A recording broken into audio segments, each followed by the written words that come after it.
They looked at her and saw a uniform. They saw a high school dropout. They saw a nobody meant to pour water and disappear into the wallpaper. But when the most important merger in Wall Street history was about to crash and burn, when billions of dollars were evaporating because of a language barrier that no one predicted, it wasn't the CEO, the Harvard lawyers, or the overpriced consultants who saved the day. It was the girl with the stained apron. But here's the twist. She wasn't just translating words. She was translating a secret that would destroy the man sitting at the head of the table. This is the story of how one sentence changed everything. The air inside Le Veau d'Or, Manhattan's most unpretentious yet paradoxically exclusive French bistro, smelled of truffles, reduction, sauces, and fear. Tessa Reynolds adjusted the strap of her apron, wincing as it dug into the bruise on her shoulder, a souvenir from bumping into the walk-in freezer door earlier that morning. She checked her reflection in the polished brass of the espresso machine. At 26, her eyes were already rimmed with the kind of exhaustion that sleep couldn't fix. She looked like exactly what she was, a woman holding on to the bottom rung of the economic ladder with slippery fingers. Reynolds, the bark came from the pass. Rick, the floor manager, stood there like a petty emperor. Rick was a man who wore suits that were slightly too shiny and possessed a soul that was slightly too small. He hated Tessa. He hated her because she never laughed at his jokes, and he hated her even more because, despite working double shifts for 6 months, she had never once complained. Her silence made him insecure. "Yes, Rick," Tessa said, her voice steady. "Table 12 is yours tonight," Rick sneered, wiping a smudge off a menu. "And don't screw it up. We have a VIP booking. A real VIP. Not the usual influencers you fumble around." Tessa took the menu. "Who is it?" "Gavin Mercer," Rick said, dropping the name like it was a gold bar. "CEO of Mercer Dynamics. He's closing the acquisition of the Moretti Group tonight. If that table lacks water for even a second, Reynolds, you're not just fired. I will make sure you never work in this zip code again." Tessa felt a cold knot tighten in her stomach. Everyone knew Gavin Mercer. He was the shark of private equity, a man who had dismantled companies older than the U.S. Constitution just to sell off their parts. And the Moretti Group? That was Italian luxury manufacturing. Old money. Serious money. "I'll handle it," Tessa said, turning away. "And Reynolds?" Rick called out, a cruel smirk playing on his lips. "Hide that scar on your wrist. It's unappetizing. We're selling sophistication here, not a sob story." Tessa pulled her sleeve down, her face burning. The scar was from a burn she'd gotten saving her little brother from a stove accident years ago. It was a badge of survival, but to Rick, it was just a flaw in the scenery. She walked out onto the floor, the hum of the restaurant washing over her. She was invisible here. That was the rule of service. You were a pair of hands, a moving tray, a ghost. But as she set the table, polishing the silverware until it gleamed, Tessa's mind wasn't on the tips. It was drifting back to a life she had buried 3 years ago. A life of lecture halls in Bologna, of dusty archives in Florence, of a thesis on Renaissance diplomatic correspondence that sat unfinished in a box under her bed in Queens. She wasn't always a waitress. She was once a prodigy. But tragedy has a way of stripping titles away until only the person is left. The heavy oak doors swung open. The atmosphere in the restaurant shifted instantly. The chatter died down, replaced by the hushed whispers of people realizing power had just walked into the room. Gavin Mercer entered first. He was taller than he looked on CNBC, wearing a navy suit that probably cost more than Tessa's entire student loan debt. He had the jawline of a boxer and the eyes of a calculator. Behind him trailed an entourage of nervous assistants. And finally, the target. Lorenzo Moretti. Lorenzo was an older man, perhaps in his late 60s, with silver hair swept back and a face etched with the specific kind of skepticism that comes from being Italian nobility. He leaned heavily on a cane, his eyes darting around the bistro with disdain. "Reynolds," Rick hissed into her ear as he shoved a bottle of vintage Pinot Noir into her hands. "Showtime. Don't speak unless spoken to." Tessa took a deep breath. She didn't know it yet, but the tray she was holding was about to become the heaviest thing she had ever carried. The dinner began as a slow-motion car crash. Tessa stood in the shadows against the far wall, her posture perfect, her ears open. She wasn't trying to eavesdrop, it was a habit from her former life. Listen to the tone, not just the words. Gavin Mercer sat at the head of the table, radiating aggressive confidence. Lorenzo Moretti sat opposite him, looking like a man who had smelled something rotten. Between them sat a young man in a frantic sweat. This was obviously the interpreter. "Tell Mr. Moretti," Gavin said, his voice booming slightly too loud, "that Mercer Dynamics respects the heritage of his family business. We aren't here to strip mine it. We want to globalize it." The interpreter, a kid who looked like he was fresh out of an Ivy League language program, turned to the old Italian man. "Il signor Mercer dice che piace la sua famiglia. Vuole fare la compagnia grande." Mr. Mercer says that. He likes your family. He wants to make the company big. Tessa winced. The translation was clumsy, stripped of all nuance. It was like translating Shakespeare into a text message. Lorenzo Moretti narrowed his eyes. He spoke rapidly, his voice low and gravelly, in a thick, regionally specific dialect, not standard textbook Italian. "Dite a questo avvoltoio che la mia azienda non è una carcassa da spartire. Se pensa di poter comprare 300 anni di storia con promesse vuote e sorrisi di plastica, si sbaglia di grosso."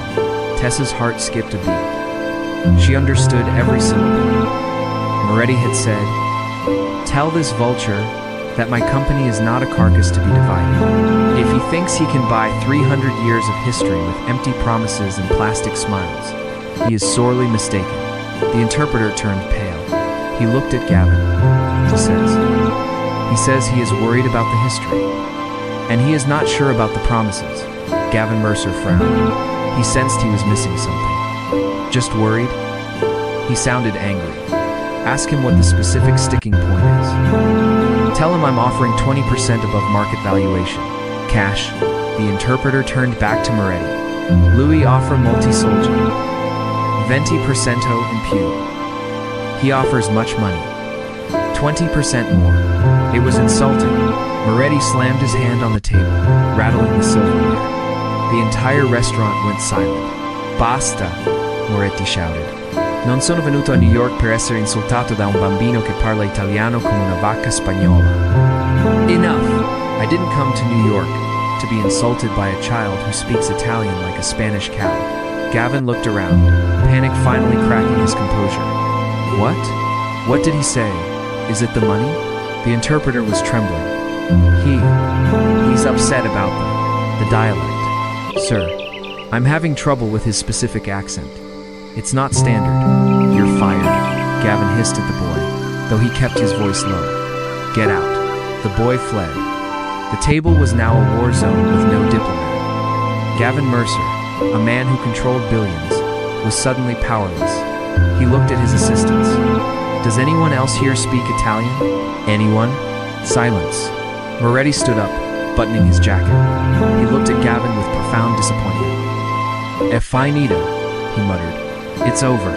Rick, the manager, rushed over, sweating. "Mr. Mercer, is everything all right? Can we get you? Get me a translator." Gavin roared, losing his cool completely. "I don't care where you find me. Get me someone who understands this man, or I am buying this building just to fire you." Rick froze. He looked at the floor staff. He looked at the busboys. He looked at Tessa. He knew none of them had college degrees, let alone fluency in business Italian. "Sir, Rick stammered. Moretti grabbed his cane. He turned to leave, muttering to himself. "Che disastro. Una manica di incompetenti." What a disaster. A bunch of incompetence. Tessa was holding the water pitcher. She was 5 feet away. She knew she shouldn't. She knew the rules. Invisible. Ghost. Servant. But she also knew that Moretti wasn't just angry. He was heartbroken. She had studied the Moretti family history for her thesis. She knew about the vineyard in Tuscany. They had lost in the war, and bought back in the 80 seconds. She knew this wasn't about money. It was about legacy. If she stayed silent, the deal died. If she spoke, she might get fired. But then she looked at Gavin Mercer. For a split second, the titan of industry looked like a boy who had lost his mother in a supermarket. Tessa stepped forward. She didn't look at Rick. She looked directly at Lorenzo Moretti. "Signor Moretti," she said, her voice soft but cutting through the tension like a diamond cutter. "Non è incompetenza. È paura. Il signor Mercer ha paura, perché sa che il valore della sua eredità non si può misurare in dollari. Mr. Moretti. It isn't incompetence, it is fear. Mr. Mercer is afraid because he knows that the value of your legacy cannot be measured in dollars." The silence that followed was heavier than the one before. Lorenzo Moretti stopped. He turned slowly, his eyes widening as they landed on the waitress in the stained apron. Gavin Mercer stared at her. "What did you just say?" Rick lunged forward, grabbing Tessa's arm. "Reynolds, get back to the kitchen." "I am so sorry, Mr. Mercer. She's deranged. She..." "Lasciala," Moretti commanded. "Let her go." Moretti walked back to the table, ignoring Gavin, and stood in front of Tessa. He looked her up and down, seeing the worn shoes, the tired eyes. "Parli il dialetto Sienese," he said, his voice filled with wonder. "Come? You speak the Sienese dialect. How?" Tessa straightened her back. She wasn't a waitress anymore. For this moment, she was Tessa Reynolds, Master of Art History, University of Bologna. "I lived in San Gimignano for 3 years, signore," she replied in flawless Italian. "I studied the correspondence of your great-grandfather during the Reconstruction. I know what this company means to you." Gavin Mercer looked from the waitress to the Italian tycoon. He didn't know what was happening, but he knew the air in the room had changed. He pointed at the empty chair where the interpreter had sat. "Sit down," Gavin said to Tessa. "It wasn't a request. Sir, she's a waitress." Rick spluttered, his face purple. "She hasn't even cleared table 4. Rick," Gavin said without looking at him, "shut up, and get her a clean glass." Tessa looked at Rick. For the first time in 6 months, he looked small. She untied her apron, folded it neatly over the back of the chair, and sat down at the billion-dollar table. But as she sat, she caught a glimpse of a man at the bar, a man in a gray suit, who had been watching the whole scene with a cold, predatory interest. He picked up his phone and typed a message. Tessa didn't know it, but her translation had just put a target on her back. The chair was cold, the leather stiff. Tessa sat with her hands folded on the white tablecloth, acutely aware of the tomato sauce stain near the hem of her apron, hidden beneath the table. "Where do we stand?" Gavin asked. He wasn't looking at Tessa. He was looking at Moretti, but the question was directed at her. "He believes you are buying the brand to gut it," Tessa said, her voice gaining strength. "He thinks you want the name Moretti to slap onto cheap goods made in factories he has never visited. To him, this isn't a merger. It's an execution." Gavin leaned back, his eyes cold. "Tell him that if we don't buy him, the bank takes the vineyard in 6 months. Tell him I'm the only one keeping the wolves at the door." Tessa turned to Lorenzo. She didn't translate Gavin's threat. Direct translation had failed. She needed to translate the reality. "Signor Moretti," she began, her tone shifting to one of deferential respect. "Il signor Mercer è un uomo di numeri. Non di uva, ma capisce il potere. Lui sa che se la banca prende i vigneti la qualità muore. Lui vuole essere lo scudo, non la spada. Lui vi darà I soldi per combattere le banche, ma voi dovete dargli il controllo della distribuzione. Mr. Moretti. Mr. Mercer is a man of numbers, not grapes. But he understands power. He knows that if the bank takes the vineyards, the quality dies. He wants to be the shield, not the sword. He will give you the money to fight the banks, but you must give him control of distribution." Lorenzo listened, his fingers tracing the rim of his wine glass. He looked at Gavin, seeing him for the first time not as a barbarian, but as a necessary evil, a shield. "Lo scudo," Lorenzo mused. "E la garanzia?" "The shield." "And the guarantee?"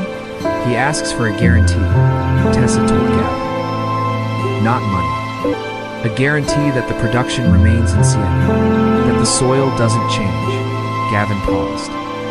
This was the sticking point his lawyers had fought over for weeks. He wanted the option to move production to cheaper facilities in Eastern Europe. But looking at the old man, and then at the waitress who had somehow bridged a divide his expensive team couldn't, he realized the cost of the fight was higher than the cost of the concession. Tell him, Gavin said, locking eyes with Lorenzo, that as long as the quality holds, the factory stays in Siena. I'll put it in writing. Tonight, Tessa translated. Lorenzo let out a long breath, the tension leaving his shoulders. He reached across the table, his hand trembling slightly, and offered it to Gavin. Accettata, Lorenzo said. Accepted, Tessa whispered. Gavin shook the man's hand. The deal, valued at $450 million, was saved by a woman making $12 an hour plus tips. As the waiters, her colleagues, began to clear the plates, they gave Tessa a wide berth, looking at her as if she were an alien. The check came. Gavin signed it without looking. Lorenzo stood up, bowing gallantly to Tessa. Signorina, lei è sprecata qui. L'Italia ha bisogno di menti, come la sua. Miss, you are wasted here. Italy needs minds like yours. Thank you, signor, she said softly. Moretti left with his entourage. The restaurant began to empty. The adrenaline that had sustained Tessa suddenly crashed. She was just a waitress again. She reached for her apron to put it back on. Leave it, Gavin said. He remained seated, studying her. The predator was back. Who are you? He asked. And don't tell me Tessa from Queens. I have an MBA from Wharton and I can spot talent. You navigated a dialect negotiation that would have stumped a UN diplomat. Why are you serving pasta? Tessa hesitated. The truth was painful. I was a doctoral candidate at Bologna. My father, he got sick. Fast. It was pancreatic cancer. Our insurance capped out. I liquidated my savings, dropped out of the program, and moved back to New York to pay for his treatment. He died 6 months ago. The debts didn't. Gavin tapped his finger on the mahogany table. You have debt? Significant debt. And you speak Italian, French, and a little German. And I can read Latin, though that's not very useful for tips. Gavin reached into his jacket pocket and pulled out a business card. It was heavy, black cardstock with gold embossing. Mercer Dynamics. Be at my office tomorrow at 8 a.m., 35th floor. Don't be late. Sir, you're not a waitress anymore, Tessa. You're my new senior liaison for European markets.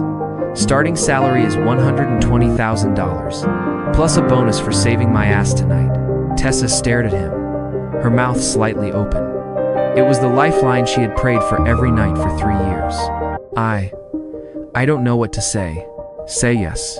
Yes. Good. Gavin stood up. He walked toward the exit, then stopped and turned to Rick, who was hovering by the hostess stand, looking terrified. You.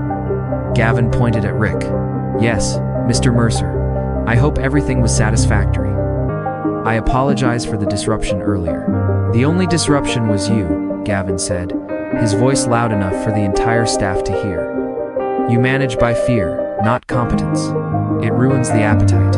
If I ever come back here and see you working, I'll buy the place and turn it into a parking lot. Gavin walked out. Rick stood frozen, his face the color of ash. Tessa grabbed her purse, left her apron on the chair, and walked out into the cool New York night. She didn't look back. The headquarters of Mercer Dynamics was a glass monolith piercing the sky of Midtown Manhattan. It was a fortress of capitalism, a place where money moved in silence and careers were made or destroyed in elevator rides. Tessa stood in the lobby the next morning. She was wearing her best suit, a charcoal gray ensemble she had bought for interviews 3 years ago. It was slightly tight now, and the fabric was cheap compared to the custom wool suits rushing past her, but she held her head high. She swiped the guest pass security had given her and stepped onto the elevator. When she reached the 35th floor, the atmosphere was electric. Phones were ringing, analysts were shouting across the trading floor, and screens everywhere displayed red and green tickers. You must be the miracle worker, a voice drawled. Tessa turned. Leaning against a glass wall was a man who looked like he had been carved out of ice. He was blonde, impeccably dressed in a pinstripe suit, with a smile that didn't reach his pale blue eyes. "I'm Tessa Reynolds," she said, extending a hand. "Bennett Draxler," the man said, ignoring her hand. "COO, Chief Operating Officer. Essentially, the guy who cleans up Gavin's messes." Tessa retracted her hand. "I'm here to see Mr. Mercer. He's in a meeting. He told me to get you settled." Bennett looked her up and down, his expression one of amused contempt. "So, you're the waitress. The one who speaks Sienese dialect. Cute story. Gavin loves a stray dog. I have a master's degree in art history and economics," Tessa said, her voice hardening. "And yet, yesterday you were serving breadsticks?" Bennett countered smoothly. "Look, let me be clear. Mercer Dynamics isn't a bistro. We eat what we kill here. Gavin acts on impulse. He hired you because he was high on the deal closing, but the real work, the contracts, the logistics, the betrayals, that's my domain. Stay out of my way, and you might last a month." "Is that a threat?" Tessa asked. "It's an orientation," Bennett smiled. "Welcome to the team." He gestured to a small, glass-walled office near the copy room. "That's you. Get to work. The Moretti contracts are on the server.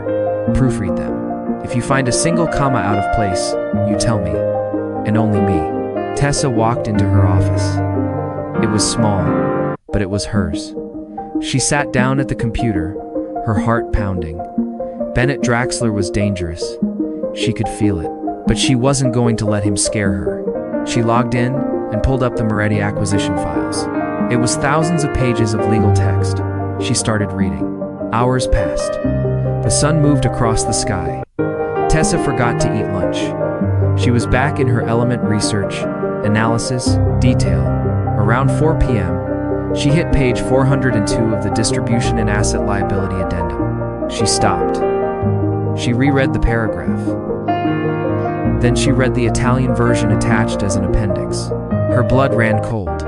The English contract stated, "Mercer Dynamics retains the right to restructure the Siena production facility for efficiency optimization." The Italian translation, the one Lorenzo Moretti had signed, read, "Mercer Dynamics si impegna a mantenere l'integrità strutturale della struttura di Siena." Mercer Dynamics commits to maintaining the structural integrity of the Siena facility.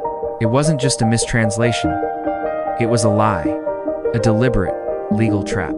If Gavin restructured the factory, which usually meant firing everyone and automating it, Moretti could sue him for fraud, based on the Italian text. But the English text gave Gavin the right to do it. The conflict between the two texts would tie the company up in international court for years. It would destroy the Moretti brand's reputation and cost Mercer Dynamics hundreds of millions in legal fees. Who wrote this? She checked the metadata of the document. The last edit was made 24 hours ago by a user named B. Draxler. Bennett. The interpreter at the dinner hadn't just been incompetent. He had been a distraction. The real sabotage was in the paperwork. Bennett wanted the deal to fail. He wanted Gavin to get bogged down in a lawsuit so massive that the board of directors would lose faith in him. Bennett was staging a coup. Tessa sat back, her hands shaking. She had been in the building for 8 hours, and she held a smoking gun that could bring down the COO. She stood up to go to Gavin's office. Going somewhere? Bennett was standing in her doorway. He wasn't smiling anymore.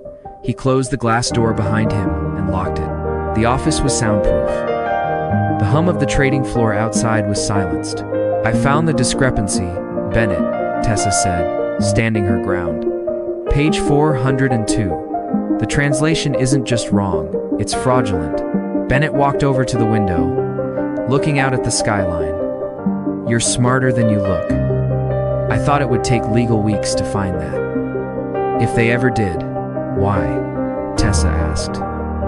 "Why sabotage your own company?" "Because Gavin is reckless." Bennett spun around, his face twisting with sudden anger. "He buys companies like he's shopping for toys. He's over-leveraged. This Moretti deal? It's a vanity project. If it goes through smoothly, he'll just buy something else. But if it turns into a legal quagmire, the stock dips. The board gets scared. They vote him out as CEO. And guess who steps up? You, Tessa realized. You want the throne. I deserve the throne, Bennett corrected. I built the infrastructure of this place while Gavin was doing photo ops in Tuscany. He walked toward her desk. Now, here is what is going to happen. You are going to delete that file. You are going to sign off on the translation as accurate, and in exchange, I will transfer $50,000 into your bank account tonight. You can pay off your debts. You can go back to Bologna. You can have your life back. And if I don't, then I fire you, Bennett said simply. I tell Gavin you're incompetent. I tell him you made a pass at me. Who is he going to believe? His COO of 10 years, or the waitress he picked up yesterday? Tessa looked at the computer screen. $50,000. It was freedom. It was her father's medical bills wiped clean. All she had to do was say nothing. She thought of Rick, the manager at the bistro. Bennett was just a richer, more dangerous version of Rick. Men who thought people like her were disposable. She thought of Lorenzo Moretti's face when he talked about his legacy. Tessa reached for the mouse. You're right, Bennett, she said. Gavin might not believe me. She clicked forward. What did you do? Bennett lunged for the keyboard. I didn't send it to Gavin, Tessa said, standing up and grabbing her purse. I sent it to the Moretti legal team in Rome, and I copied Gavin. Bennett's face went white. His phone began to buzz in his pocket. Then the office phone rang. Then his smartwatch lit up. You little bitch, he whispered. The email included a comparison of your metadata timestamps, Tessa said, her voice trembling but defiant. They know you changed it. The deal isn't dead, Bennett. But you are. The door handle rattled. It was Gavin. He had a security guard with him. Bennett looked at Tessa, his eyes filled with pure hatred. You have no idea what you've just started. You think this is over? This is Wall Street. We don't just fire people. We bury them. Gavin unlocked the door with a master key and burst in.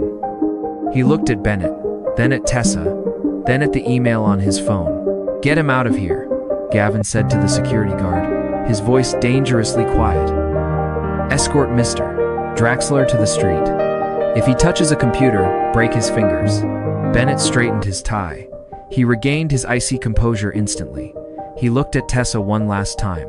Watch your back, Signorina, he said softly. New York is a dangerous city for pedestrians. As Bennett was led away, Gavin collapsed onto the sofa in Tessa's small office. He looked exhausted. You saved me again, he said.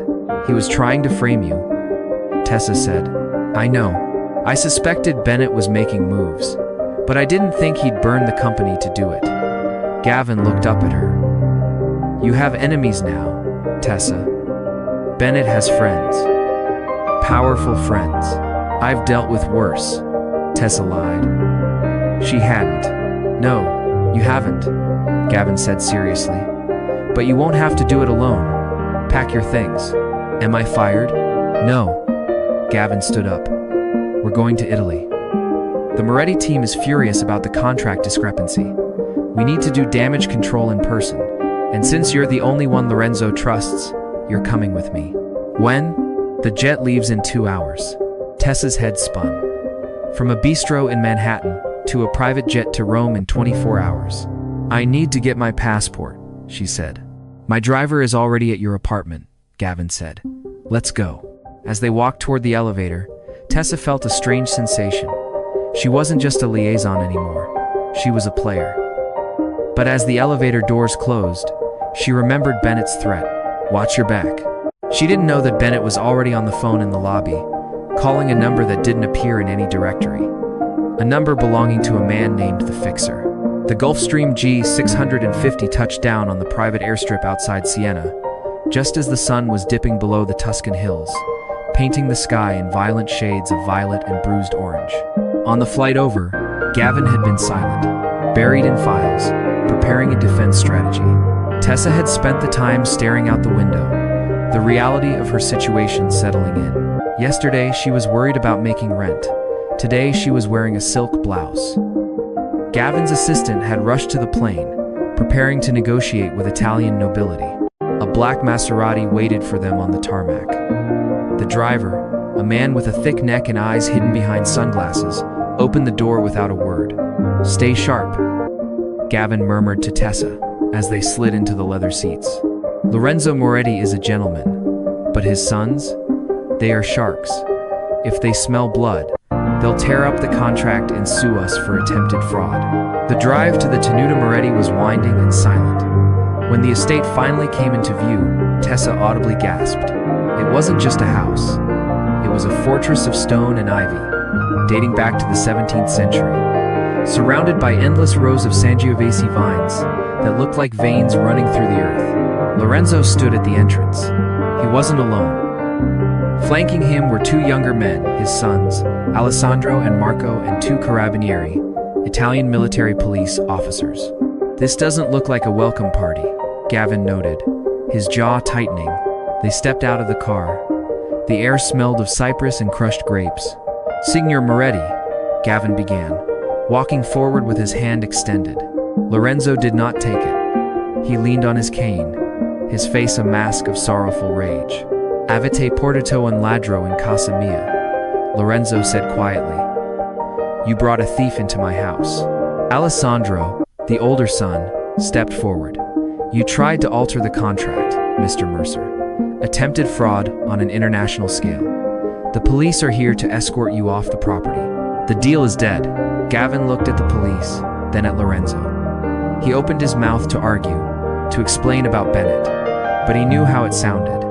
It sounded like a convenient excuse. "It wasn't me. It was my subordinate. It was the oldest lie in the corporate book." Tessa stepped between the CEO and the police. "Fermi," she cried out. "Stop." She didn't look at the sons. She looked at Lorenzo. She walked until she was 2 feet away from him, ignoring the warning glare of the carabinieri. "Lorenzo," she said, dropping the formal titles. "Do you remember what you told me at the restaurant? You said you needed a shield. A shield takes the blows, so you don't have to." She pulled a folder from her bag. It wasn't the legal contract. It was the printout of the email, metadata, she had saved from Bennett's computer. "Gavin Mercer didn't change the contract," she said, her voice shaking but clear. "His chief operating officer, Bennett Draxler, did. He wanted the deal to fail so he could take Gavin's job. Look at the timestamps. Look at the user ID. Gavin was on the plane with me when this file was modified." She handed the papers to Lorenzo. The old man adjusted his glasses. He read the logs. He looked at the timestamps. He looked at Gavin, who stood stoic and defenseless, letting his employee fight for him. Lorenzo looked up. "Untraditore? A traitor?" "A traitor," Tessa confirmed. "Gavin fired him this morning. We flew here not to cover it up, but to look you in the eye and tell you the truth. If Gavin wanted to cheat you, he wouldn't have brought the only person who speaks your dialect." Lorenzo stared at Tessa for a long, agonizing minute. Then, he turned to the police officers and nodded once. The officers stepped back. "Entrate," Lorenzo said gruffly. "Come in. Dobbiamo birri. We need to drink." They moved into the grand hall. The crisis seemed to have passed. Dinner was served wild boar ragu and bottles of the estate's finest Brunello. The atmosphere thawed. Gavin and Lorenzo began to talk, with Tessa translating the nuances, rebuilding the trust brick by brick. But Tessa couldn't shake a feeling of unease. During the third course, she excused herself to use the restroom. She walked down the stone corridor, admiring the oil paintings of Moretti ancestors. As she passed a side door leading to the cellar, she heard a sound. It was a soft click, like a lock being picked. She paused. The house staff was all in the kitchen. The family was in the dining room. She pushed the door open slightly. The stairs down to the vintage cellar, where the bottles from the 1940s, worth millions, were stored, were dark. But she saw the beam of a flashlight cutting through the gloom. Someone was down there, and then she smelled it. Not wine. Not cypress. Gasoline. The dining hall of the Tenuta Moretti had transformed from a courtroom into a sanctuary. The air, previously thick with accusation, was now rich with the scent of wild boar ragu and the earthy, complex notes of a 2010 Brunello di Montalcino. Lorenzo Moretti sat at the head of the table, his posture relaxed for the first time in months. He swirled the ruby liquid in his glass, watching the light catch the sediment, the sign of a wine that had truly lived. To his right, Gavin Mercer was laughing, a genuine, unguarded sound that Tessa had never heard in the concrete canyons of New York. The tension of the acquisition, the betrayal by Bennett, the flight across the Atlantic, it all seemed to dissolve in the warmth of Tuscan hospitality. Tessa sat quietly, observing. She felt a strange duality. Part of her was still the waitress from Le Veau d'Or, marveling at the sheer opulence of the room, the frescoes on the ceiling, the heavy silver cutlery, the way the candlelight danced in the crystal.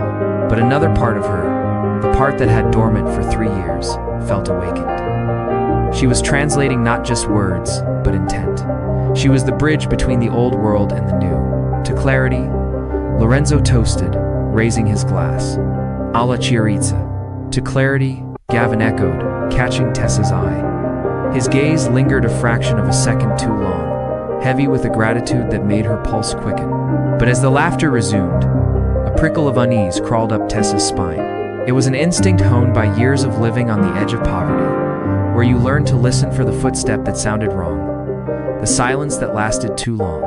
"I need to freshen up," Tessa said softly, excusing herself. She slipped out of the dining hall into the long, stone corridor. It was cooler here. The walls were lined with portraits of Moretti ancestors, stern men, and women who had survived wars, plagues, and economic crashes to keep this estate alive. Tessa walked toward the powder room, but she stopped as she passed the heavy oak door that led to the Cantina Storica, the historic cellar. The door was ajar, just a crack. Lorenzo had mentioned earlier that the cellar was climate-controlled and locked electronically at night. It shouldn't be open. Tessa stepped closer. A draft of air hit her ankles. It didn't smell like old oak and grapes. It smelled sharp, chemical. Like the cleaning fluids used in an auto repair shop. Gasoline. Her heart hammered against her ribs. She looked back toward the dining hall. She could hear the muffled sounds of conversation. If she ran back now to alert them, whoever was down there might slip away. Or worse, they might finish what they started. She pushed the door open and slipped into the darkness. The stairs were steep, cut from the living rock of the hill. Below, the cellar was a labyrinth of shadows. Tessa removed her heels, setting them silently on the top step, and descended in her stocking feet. The smell grew stronger with every step, choking the natural aroma of the wine. At the bottom of the stairs, she hid behind a large curing barrel. The cellar was vast, a cathedral of wine, with vaulted brick ceilings and rows of racks stretching into the gloom. A beam of light sliced through the darkness. 50 feet away, near the racks housing the pre-war collection bottles worth more than most houses, a figure was moving with efficient, terrifying precision. He was dressed in black maintenance gear, wearing a mask and gloves. He held a red jerry can. He wasn't just pouring the accelerant randomly. He was dousing the wooden support beams of the central vault. He was building a pyre intended to bring the house down. Tessa's breath caught in her throat. This wasn't just arson. This was an assassination of history. She needed a weapon. Her hand groped in the dark, her fingers brushing against the cold glass of a bottle. A magnum. Heavy. She took a step back to run for help, but her foot landed on a loose piece of gravel. Crunch. The sound was like a gunshot in the silence. The flashlight snapped toward her. The figure didn't panic. He didn't run. He turned slowly, the beam blinding her. "Curiosity kills," a voice rasped from behind the mask. It was a flat, American accent. The fixer.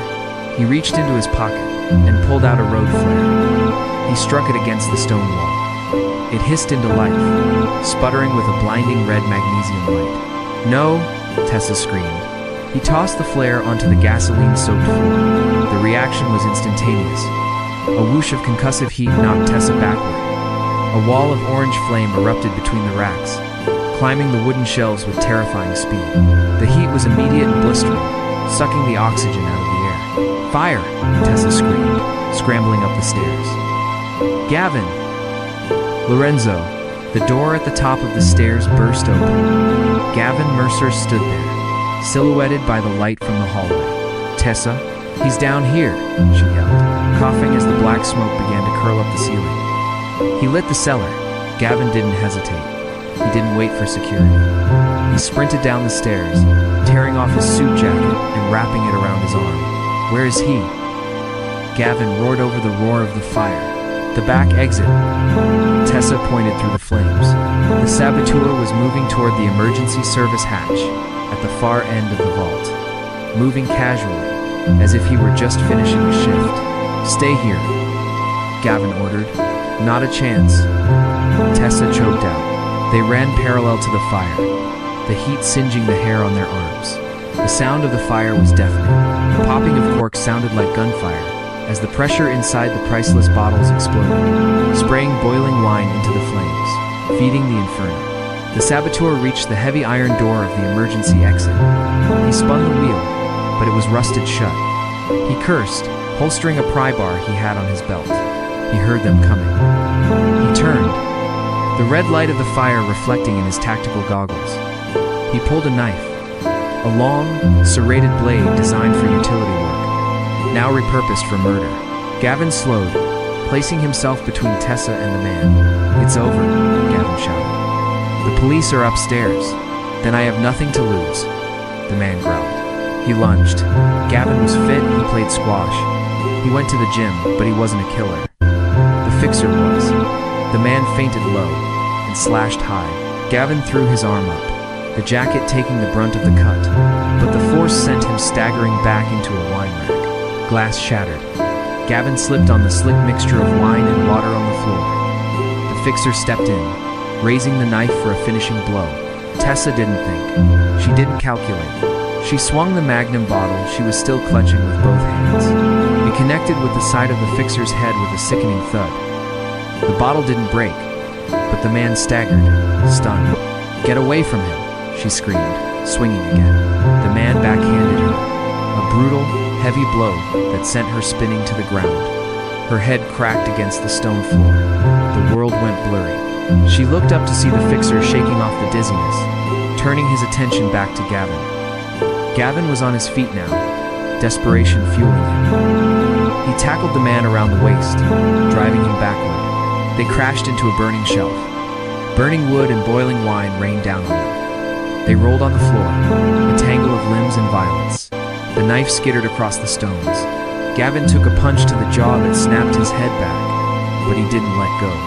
He clamped his hands around the man's throat, squeezing with everything he had. The fixer gouged at Gavin's eyes, thrashing like a trapped animal. Tessa crawled toward the knife. The smoke was so thick now she could barely see. Her lungs burned. The heat was unbearable, pressing down on them like a physical weight. She grabbed the knife. She stood up, swaying. "Let him go," she yelled at the fixer. The man kicked Gavin off him, sending the CEO sprawling. The fixer scrambled for the pry bar he had dropped. He raised it, ready to cave Gavin's skull in. Tessa threw a wine bottle not to hit him, but to smash against the wall above him.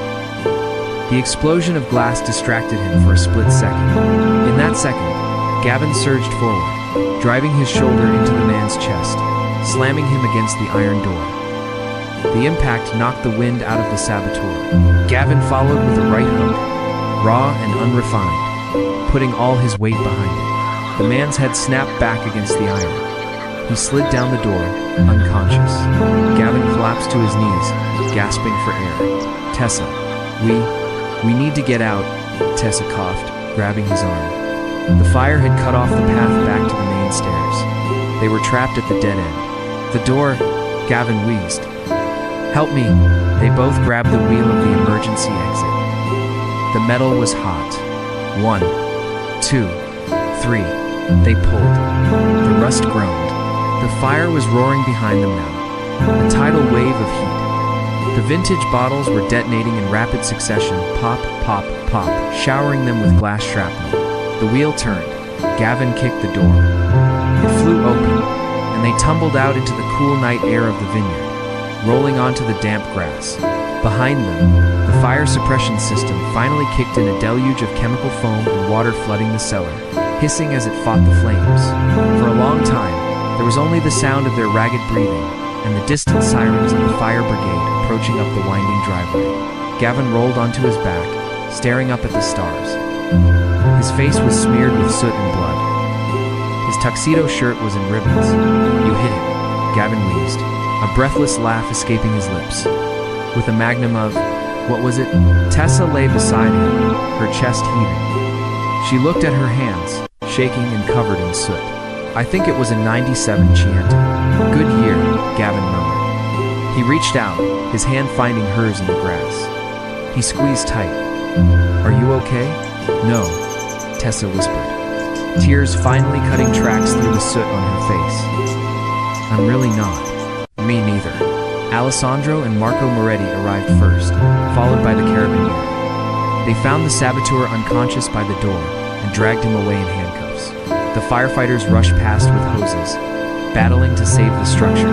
Lorenzo Moretti walked slowly toward Tessa and Gavin. He looked at the smoke billowing from the vent. He looked at the two Americans lying in the dirt, bruised and battered. He knelt down, disregarding his pristine suit, and placed a hand on Gavin's shoulder. "Avete salvato la casa," he said softly. "You saved the house." "We lost the 45 seconds, Gavin said, sitting up and wincing. "I'm sorry, Lorenzo." Lorenzo shook his head, looking at Tessa. "Il vino è solo uva e tempe. Si può rifare. Il coraggio, quello è raro." Wine is just grapes and time. It can be made again. Courage, that is rare. The fire was out. The damage was contained to the central vault. The archives were safe. The saboteur, under police interrogation, had already given up the name Bennett Draxler. By morning, the NYPD would be knocking on the door of a penthouse on the Upper East Side. Tessa sat on the stone terrace overlooking the valley. She had showered in one of the guest suites and was wearing a plush white robe that felt like a cloud. Her head throbbed, and she had a bruise forming on her cheek, but the cool night air felt like a benediction. She heard footsteps. Gavin came out. He was dressed in borrowed clothes, a cashmere sweater, and slacks that belonged to Alessandro. He held 2 glasses and a bottle of wine. "Not the 45, he said, sitting down on the stone bench beside her, "but a very respectable 2018. He poured. Tessa took the glass, her hands steady now. "I spoke to the police," Gavin said, looking out at the moonlit vines. "Bennett is being arraigned." "It's over, Tessa. The company is safe. The deal is signed." "That's good," she said softly. "You can go back to being a master of the universe." Gavin swirled his wine, looking into the dark depths of the glass. "You know, when I walked into that restaurant yesterday, I thought I knew exactly how the world worked. Everyone had a price. Everyone had an angle. Language was just a barrier to be bought." He turned to face her. His eyes were intense, stripped of the corporate veneer he usually wore like armor. "I was wrong about everything. Except you." Tessa looked down. "I just did what I had to do, Gavin." "No. You did what no one else would do. You stood up to Rick for a stranger. You stood up to Bennett for the truth. And you ran into a fire for a family you just met." Gavin set his glass down on the wall. "I can't let you go back to pouring water, Tessa. I can't let you go back to being invisible." "I don't think I can go back either," she admitted. "The apron probably wouldn't fit anymore." "I'm serious," Gavin said. "I'm creating a new position, Vice President of International Relations and Heritage. It's not just a title. I need a conscience. I need someone who hears what isn't being said. I need you in the room, Tessa." Every time, Tessa looked at him. It was the offer of a lifetime. The salary, the prestige, the security. It was everything she had lost when her father died, returned to her tenfold. But looking at Gavin, she realized it wasn't just about the job. "And if I say yes?" she asked. "Will I still have to translate for idiots?" Gavin smiled, the skin around his eyes crinkling. It was the smile of a man who had finally found the missing variable in his equation. "Only me," he said. "And I promise to learn fast." "I'll take the job," Tessa said. Gavin leaned in. The distance between them, which had started as a chasm of class and wealth, had vanished. There was only the shared scent of smoke and wine, and the magnetic pull of two people who had survived the fire together. "Good," he whispered. He kissed her. It wasn't the tentative kiss of a first date. It was a seal on a contract written in adrenaline and trust. He tasted of survival. Below them, the vineyards of Siena slept under the stars, their roots deep in the earth, ready to grow something new. What a journey! From pouring water at table 12 to saving $1 billion merger in a burning wine cellar, Tessa proved that true value isn't written on a resume, it's written in character. This story reminds us that everyone you meet has a hidden depth. The quiet person serving your coffee might hold the key to your biggest problem, or they might be the only one capable of saving your legacy. Never underestimate the invisible people in the room. If you enjoyed this twisty ride through high-stakes business and Tuscan danger, please smash that like button, it really helps the channel grow. Don't forget to subscribe and hit the bell icon so you never miss a story. And let me know in the comments, have you ever been underestimated at your job? I want to hear your story. Thanks for watching, and see you in the next video.